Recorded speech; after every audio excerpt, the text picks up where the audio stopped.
Hi. I have a question for Bart. If you don't believe in evolution, what is your alternative? Well, God. Jesus?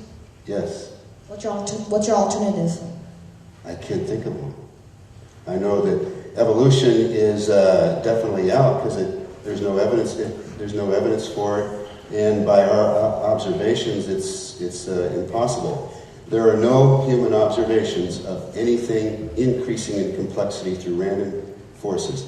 Our observations are actually show the opposite. If things are left to random, they actually increase in chaos. So my conclusion is based on observations and empirical evidence.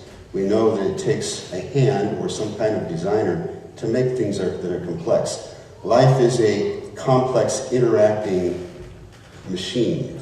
And I know evolutionists don't like the machine analogy, but it basically is a machine. It has interacting parts, and our observations are that complex interacting parts requires someone to have designed it. That's why. Well then, how do you think humans came to be then? How do you think what? How do you think humans came to be then? Came to be. God just poof, he made them.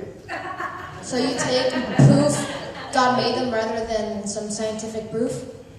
It's not scientific, it's based on historical record. Contrarily, there is no scientific evidence of the proposed alternative. Now, Marco said that my scientific criteria are too strict.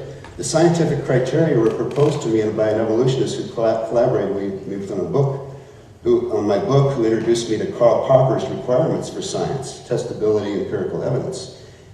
But evolutionists just ignore the strict criteria that were developed during the Enlightenment. Evolution is basically a step backward from the Enlightenment. They superficially seem to follow scientific methodology, but when you really look at it, they really don't. Okay. So there is no alternative. Let's leave that question there. Time is up on that one. And